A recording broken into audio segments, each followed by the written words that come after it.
Hello, everyone, and welcome to Sambhav Law. In today's session, we have with us Eklav, who has secured 230 marks in the CVT LMPE 2026 examination. And today, he is here to share with us his strategy as to how he prepared for the examination and also how could a student who is targeting the 2027 paper can target the same and what can be a possible strategy. So, firstly, Eklav, I would welcome you to the channel, and also I would like that you please introduce yourself to our audience as well, please. Thank you, sir, for this opportunity. Hello, everyone. I am Eklavis Soni. I did my schooling from DPS Dwarka, and recently I got my LLB degree from WIPS GGSIPU. Okay. And like Iklav, after that, how did your LLM journey started? What was the reason behind pursuing the LLM? What was the starting point in that part? Sir, I thought about LLM in my fifth year itself, in ninth semester. Before that, I didn't really want to do LLM. But after some time, I got to know the importance of LLM, the specialization in certain fields. So I thought about giving CUTPG. And so basically my main purpose was to get the evening LLM because I want to go to court and practice in the morning. So I thought the CUTPG LLM will be the best. I see, I see. So basically, I suppose that you were basically targeting specifically the DU 3-year LLM program in that sense. Yes, I yes, see. sir. So yeah, please. Yes, sir. And basically, sir, due to various other LLMs, no college offers you evening LLM as per my knowledge. So I had various diploma courses as backup, like PG diploma in cyber law from ILI and even EDR diploma from ILI. I was keeping them as backup because you don't know how your people will go. So the PG diploma was a suitable option for me as a backup. I see, I see. So coming to my next question, if we talk about the preparation part now, so when did you start your preparation, and like what were the resources that you basically used, and what was the approach that you basically had in mind? Sir, so I started my preparation pretty late. Like I decided to do LLM in October itself. So, sir, in October, before preparation, I made my strategy. I saw your videos and understood what is the structure of this paper, from where the questions are asked, and from where you have to study.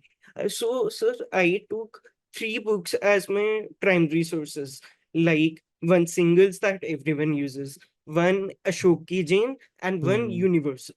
Ah, Every book, every book, sir, had different questions. Some people would think that why do so many books, the questions will be repeated only.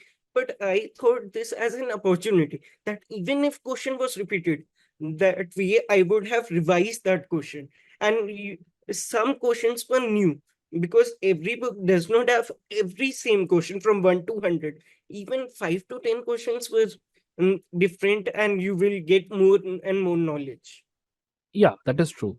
And apart from this, like if we talk about those three books, basically, what was your approach regarding the theory part? Because see, there are minor subjects, then there are major Yes. subjects, and the Yes. biggest issue with the preparation is that we are unable to decide as to how much time we have to dedicate to each subject, and what is the Yes. importance of the minor subjects, and where do we do it from? Because as far as my knowledge is, as far as I know, singles and universals they just have this one shortcoming that they don't have the minor subjects covered in it. So how did you basically take the Yes, approach on that?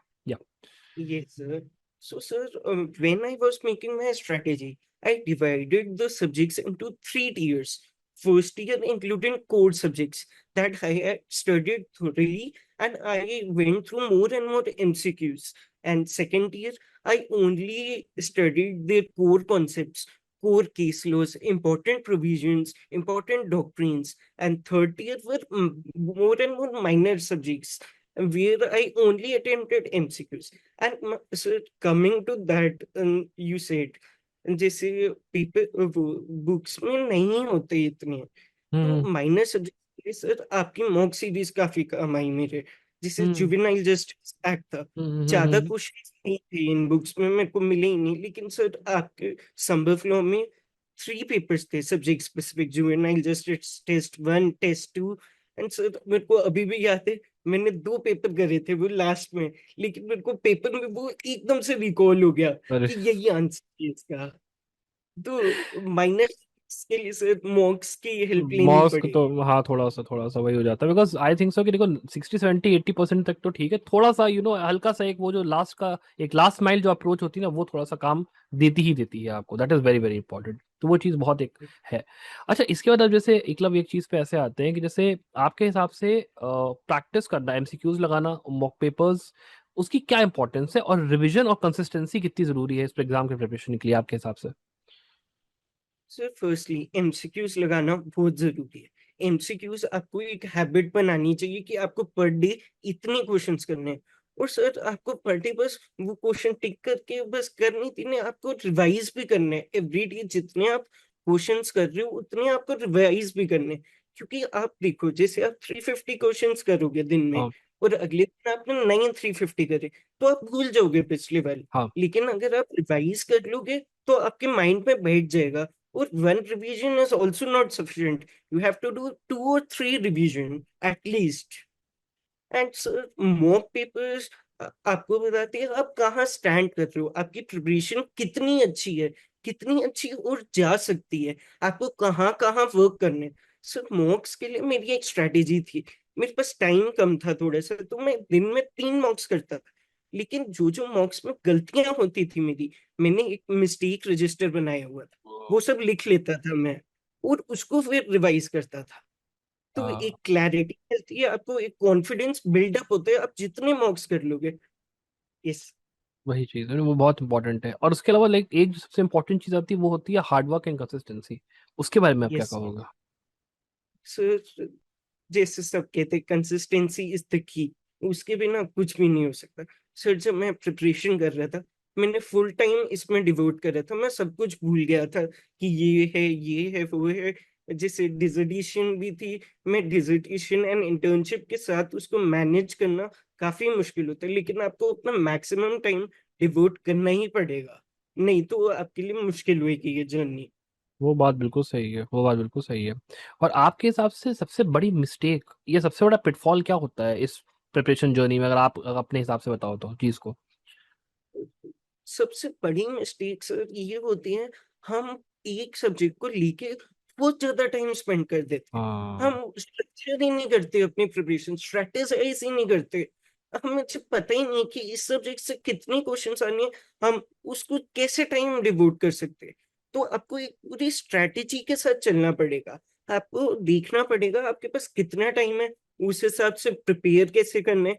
क्योंकि sir revision is very essential and mocks are very important. तो sir आपको time बना के चलना पड़ेगा अपनी study के साथ। आपको देखने की आप इतना मॉक्स को टाइम दे रहे हो, इतना रिवीजन को टाइम दे रहे हो। तो बहुत सारे स्टूडेंट्स ये सब नहीं करते, इसलिए वो प्रॉब्लम्स फेस करते हैं एट लास्ट। वही बात है, वही बात है। एंड इसमें भी एक बहुत इंपॉर्टेंट रोल आता है पीवाईक्यूज का। बिना पीवाईक्यू यस एनालिसिस के नथिंग कैन हैपन मेरे हिसाब से। Yes, so while I was making my strategy, I did previous year question papers without any preparation because I wanted to see the structure. I didn't care about marks that I will score in previous year question paper, but I needed to understand the structure so that I can strategize and I can prepare accordingly. वही मेन बात वही होती है कि if you are not able to strategize, prepare accordingly and work upon your strength, and bide your time in your weakness, आप उस चीज को प्रिपेयर नहीं कर पाओगे। That is a very very important thing जो कि काफी स्टूडेंट्स गलती करते हैं। Now coming to my Yes. Next part, अब जैसे मान लीजिए club, if people want to prepare for the next years examination, what would be your advice कि आपको कैसे प्रिपरेशन स्टार्ट करनी चाहिए, एंड आपको अगर कुछ और भी अगर अपना एड अप करना हो तो प्लीज बताइएगा, अगर आपको कुछ वो करना हो please. So, sir, first of all, I think that 5 to 6 months are enough for this preparation, provided that you follow a strategy. You make a strategy and you follow it every day.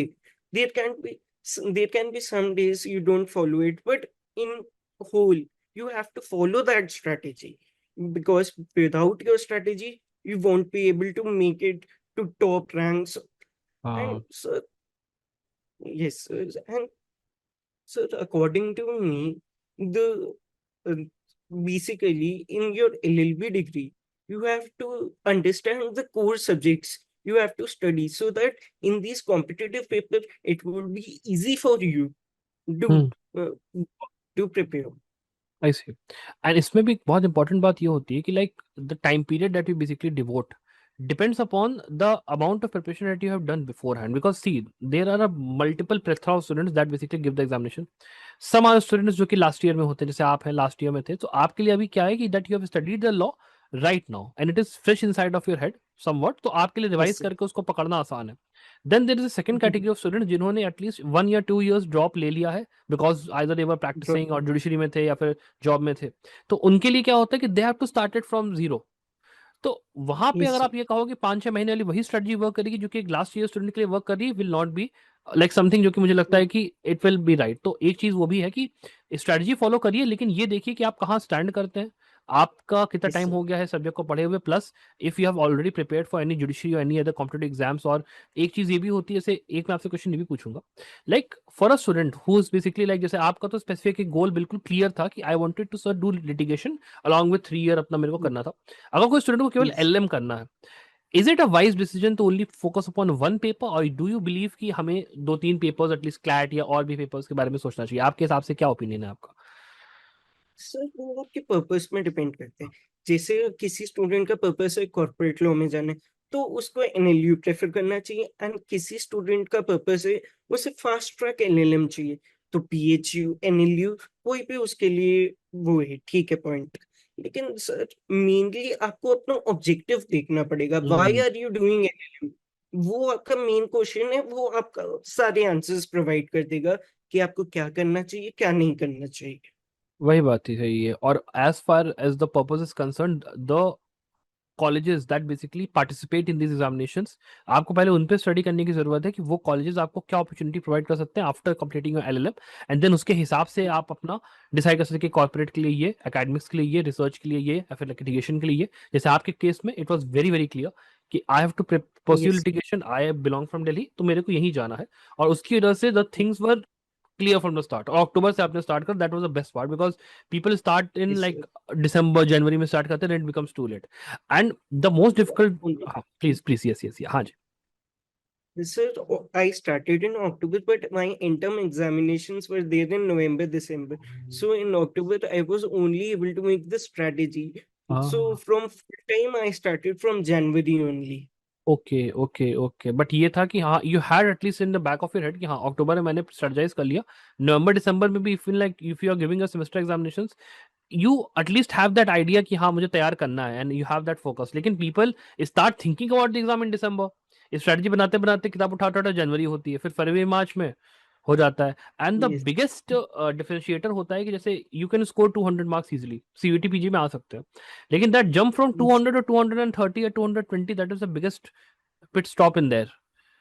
वो मुझे लगता है yes, कि क्योंकि वो minus major subject देखो सब कोई कर लेता है, लेकिन जो माइनर सब्जेक्ट्स होते हैं, फिर वो जो क्वेश्चंस होते हैं ना, दो 10 ट्रिकी क्वेश्चंस जो कि आपको रैंक दिला सकते हैं या फिर रैंक आपकी उड़ा सकते हैं, उसका मेन खेल होता है मेरे हिसाब से. yes, sir. I want to add one thing more. Like, हाँ. sir, you should have ability of risk taking. Like, you हाँ. can do 65 questions, but in 5 questions, you don't know the answer. You have to cross the options. Now you have left only two. So you have to take some risk.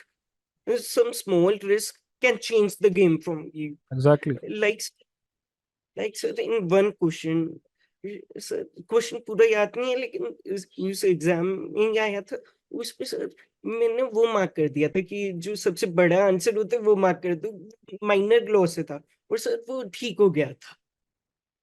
तो वो वरना वो 226 नहीं तो 230 होता, फिर वो बस वो एक उससे like could have been like वो पूरा गेम डिसाइडर हो सकता था. तो वो बहुत इंपॉर्टेंट है कि वो रिस्क तो आपको लेना है, वो फैक्ट है. और अगर हम लोग बात करते हैं अटेम्प्ट स्ट्रेटजी की भी, तो अटेम्प्ट स्ट्रेटजी के पॉइंट ऑफ व्यू से we have 75 questions in our hands.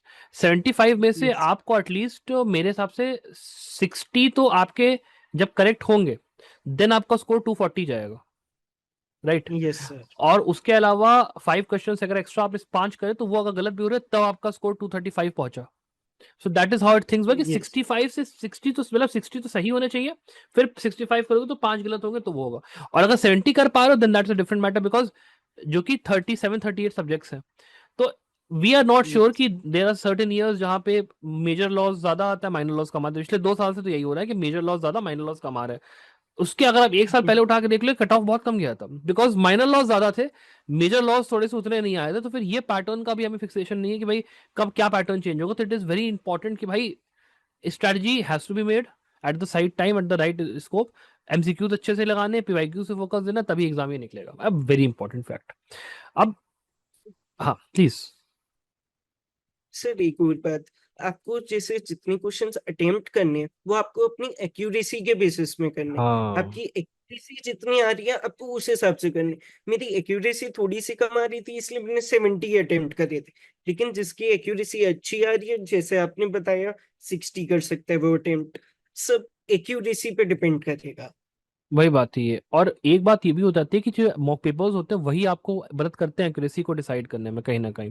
Because in a general अगर हम बात करें, अगर आप जैसे डीयू टारगेट कर रहे हैं या बीएचयू अगर आप टारगेट कर रहे हैं, दिक्कत ये हो जाती है कि वहां पे एट द मिनिमम आपको 230 इसलिए लाना है, बिकॉज बीएचयू का जो 1 ईयर है या 2 ईयर आपका है वो 230 पे क्लोज हो रहा है। अभी 231 या 232 पे क्लोजिंग गई है बीएचयू के 2 ईयर की।